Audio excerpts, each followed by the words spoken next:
Right. Hi, I'm Dr. Josephine Torrell-Bong. I am pleased to be the moderator of today's talk.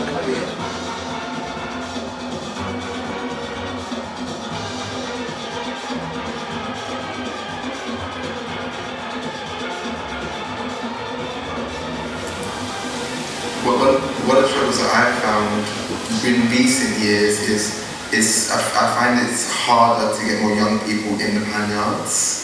I think that there are certain bands that are very good at it, like the new generation, Coordinated Orchestra, but I feel like it's harder to I don't know what's happened in recent years. It might be the rise of social media, but I feel like kids would rather spend the time on their phone than learn about their culture or someone else's culture, and I feel like we need to push more, we need to get more steel pan in schools to reinforce these ideas and the carnival arts. Cutting back on to what you're just speaking about with the schools, I think that's really important, the school, the passage. I think quite a lot of schools in England have just ticked the box. You know, and I don't know if I might have turned saying this, but it feels that way to me. As a tuner, I go up and down the country and I go internationally. And sometimes my job as a tuner only becomes a reality when I know the tutor. For instance, it might be you.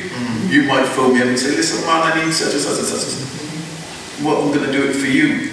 But behind the scenes, you've probably got to go to the head now with the begging bowl to get some money to get me to do the job, you know? And it's that sort of situation up and down the country. Now, as I say, as a tuner, and as a practitioner, as you said earlier on, I wouldn't really want to be talking to the bursar of the school and telling them my rates and then telling me what they can afford. I don't want to know about that. I want to know what I charge, and I'm going to give you the best possible service that I possibly can. And if I can't, I know the next man that possibly could. So if you want that product, don't tell me about what you can afford. Listen to, you know, we can negotiate based on what I charge, which is two different things, you know. And quite a few of the schools, as I say, are ticking the box. And until you come to events like this, and you bring your class to an event like this. Last night, funny enough, as you were talking about New Gen, I was watching New Gen last night. And you know one of the most inspiring things for me? When the junior band came on, I was watching the Cubs, basically. They'd already performed, but they were in the wings. And I just had that feeling of, I've been in the wings too. I know what that feels like, and I can't wait to aspire to the senior band. Now, if some of the school bands were able to come to events like this, they too would want to aspire to what they're going to see both today and tomorrow, and hopefully that would get them out of the box. So in Kim Johnson's film also spoke to violence being part of our steel band history, like it or not. That's what happened at the time. So let us take a little look at one of the excerpts that speaks to this theme. Back then, being in a steel band was like being a delinquent. Nowadays, if you're part of a steel band, you're the pride of the neighborhood.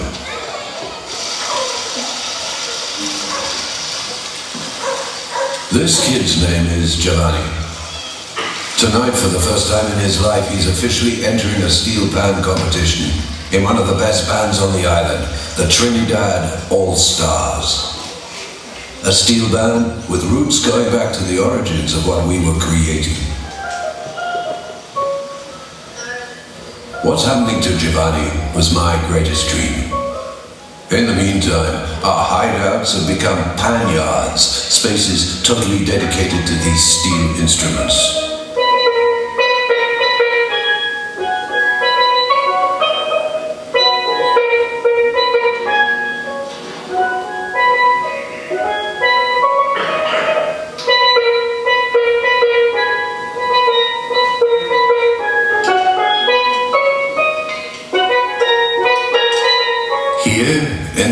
yards. No score sheets, no notes. Only eyes to understand and ears to feel. The alchemy of pan is in the sharing.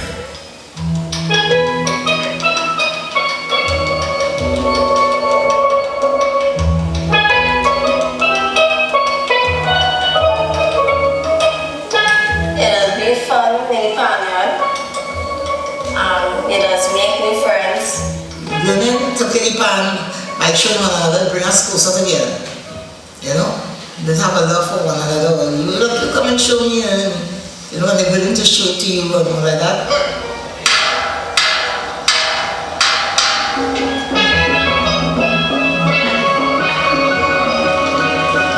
We practice, it has been hard, but we just enjoy it. And practice makes perfect. It doesn't require complex manual dexterity like say a guitar or saxophone or even a piano. Very, very early, people get the pleasure of producing music, and that's what pushes you to go further.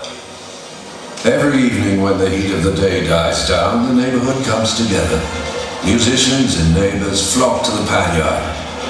From January the 1st to the big competition in February, the bands expand with musicians from everywhere. Their compositions are created, and the trance takes over.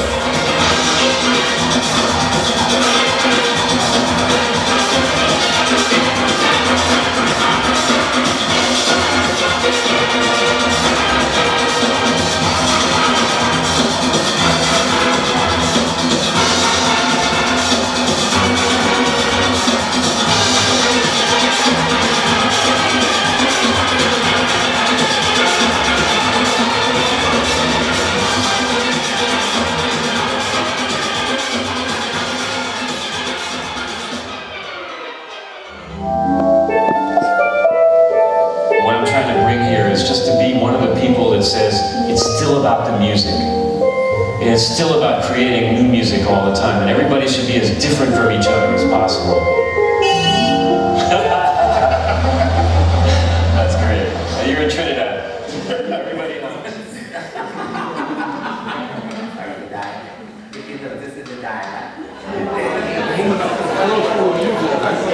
Hello, I'm Dr. Josephine Torrell Brown, and we just concluded one of the talks at Southbank Center, Steel as Social Infrastructure.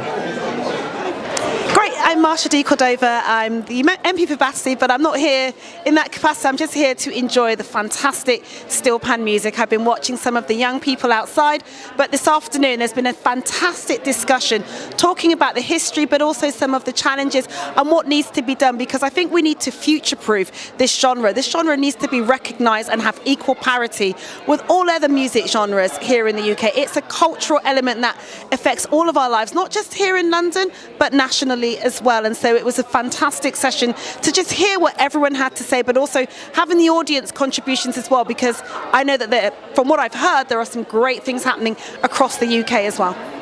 And you are? I'm Danielle Williams, an opera singer from Trinidad and Tobago, based here in the UK. Yes. Good. How long have you been here? Just a few years now. So it's been really a joy to experience steel pan through the perspective of the diaspora and musicians based here in the UK. Yeah. It's lovely having you here. So just in one word, describe your experience that you just had from the talk. One word, that's tricky. I would say your expert leadership of the panel was a delight for me. I think it's wonderful to have Trinidadian voices in these spaces, particularly since steel pan is our national instrument created by us. So I think it's important to have that balance in the discourse. Of course, the perspective of the diaspora, but also someone from the culture that can add that nuance to the discussion.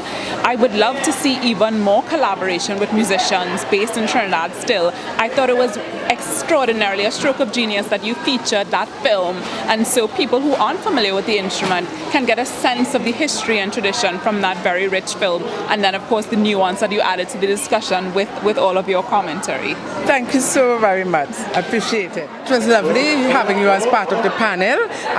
Give us a little bit about your experience. What stood out most for you? I think it was brilliant. I was nervous in the beginning because I know it's all about steel pan, and this weekend that's what it's all about. But I'm a mass man, so I was a bit nervous in the beginning, and then meeting the guys and meeting you, realized that it's I kept on thinking, what is this about? But I go back to my childhood in Trinidad, and it's about pan and mass is one. Correct. For me, pan and mass is one. And, I like to tell stories. Yes, so tell your story. I remember coming here, the first time I came to England, I had to fill in a form and I had to tick a box. So I don't know if you know about these things, and you have to tick your cultural, your ethnicity kind of thing. And back then, there was never an Indo-Caribbean.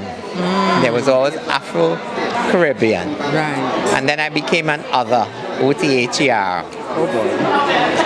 And the interesting part of that is I always said to people, in Trinidad, I wasn't Hindu, I wasn't African, I was Trinidadian. And then I referred to this stuff and I thought, well, actually it's the same thing. Correct. Mass and pan is one to me, That's Right. And it's this, we think we have to be in a box, but we don't need to be in a box. Correct. That's what this weekend made me feel proud to be a Trini again.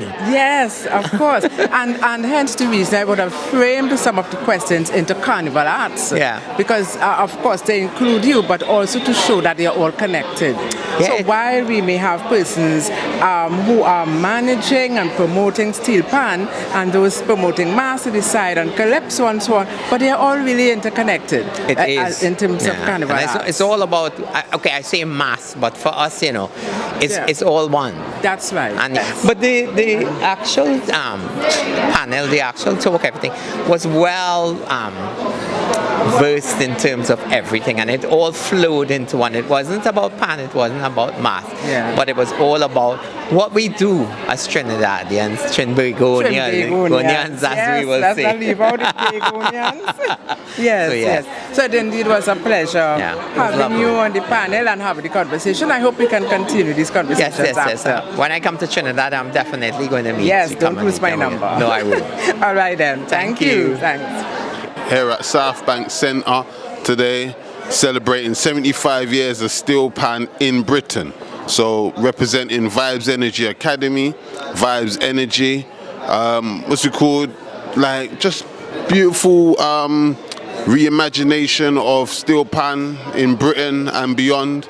The history of steel pan, that's what we've basically been seeing today. And that's what we're going to be seeing more of today.